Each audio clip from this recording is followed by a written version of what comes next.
Guys, അപ്പൊ നമ്മളെ ചെക്കന്റെ കല്യാണമാണ്. അപ്പൊ കൊച്ചിന്ന് ഒരു പാടാൻ എന്റെ നാട്ടിലേക്ക് വന്നിട്ടുണ്ട്. എന്നാ പിന്നെ ഓറയും കൊണ്ട് നേരെ കരിച്ചേരി വളവിൽ പോയിട്ട് ചായ മേടിച്ചു കൊടുത്തിട്ട് ഓറന്റെ പൈസയും കൊടുത്തു. 2 ബോണ്ട, ഒരു സവാള വട, ഒരു സുഖിയ. അടുത്ത നേരം നമ്മളെ ചെക്കന്റെ വീട്ടിൽ പോയി. അവിടെ കേക്ക് മുറിക്കാൻ നിൽക്കുന്ന ഓനെ കണ്ടപ്പോ ഞാൻ വിചാരിച്ചു ഓൻ മിക്സിയും കൊണ്ട് ജ്യൂസ് അടിക്കാൻ നിൽക്കുന്നത്. അങ്ങനെ മുറിച്ച് കേക്ക് നോട്ടി നേരെ ഫുഡ് കഴിക്കാൻ പോയി. നെയ്ച്ചോറും കോഴിക്കറും കൂട്ടി ഒരു പിടി പിടിച്ച് ഇതാണ്ട ഏതോ നല്ലവനായ ഉണ്ടായിരുന്നു. പാവൻ ചെക്കൻ ക്യാമറ ഓൺലൈൻ അറിഞ്ഞപ്പോ നേരെ ഓടിയത്. അത് കഴിഞ്ഞ് നേരെ എന്റെ വീട്ടിൽ പോയിട്ട് വട്ടത്തിൽ നോണ പറഞ്ഞു നോക്കാനിരുന്നു. കഥ പറഞ്ഞു ഒരുത്തനാടെ ഉറങ്ങിപ്പോയി. അപ്പുറത്താണെങ്കിൽ പിന്നെ റൂമിൽ പോയിട്ട് ഉറങ്ങാൻ നോക്കുമ്പോ ആടെ ഈ ചങ്ങായി ആരും വെറുതെ വിടില്ല.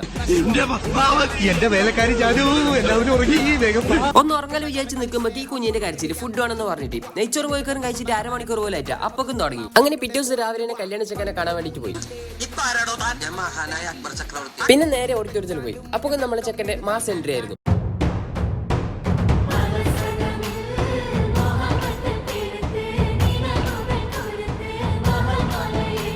ചെക്കനാണെങ്കിൽ ഒടുക്കത്തെ ആറ്റിറ്റ്യൂഡ്. ഇവനാണെങ്കിൽ എന്നെ അടുത്ത ഒഫീഷ്യൽ ഫോട്ടോഗ്രാഫർ ആയിട്ട് വെച്ചു. 16-നും 26-നും ഇടയ്ക്കുള്ള സുന്ദരിമാരുടെ ഫോട്ടോസ് എടുക്കൽ എന്റെ ഹോബി. കുറച്ചുമേക്ക് മണവാട്ടി ടീംസ് പാട്ട് പാടി വന്നു. പിന്നെ അവരായി അവരെ പാടായി.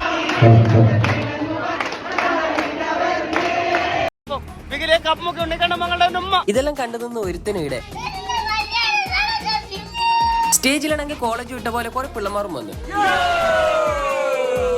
ഏത് കല്യാണത്തിനും കാണാം കുറെ ഓയോയും കൂളിംഗ് ഗ്ലാസും. അടുത്ത നമ്മുടെ മെയിൻ പരിപാടി തീറ്റ മുഖ്യം. ഞങ്ങൾ ചെക്കൻ്റെ ആൾക്കാരാ, ഞങ്ങളാ ഫസ്റ്റ് ഇരിക്കേണ്ടത്. അതെ, നമ്മ ചെക്കൻ്റെ ആൾക്കാരാ. അതുകൊണ്ട് ബയർ നിറച്ച് ഫുഡ് കഴിച്ചിട്ട് നമ്മ പോയി. അപ്പൊ ഓക്കെ ബൈ.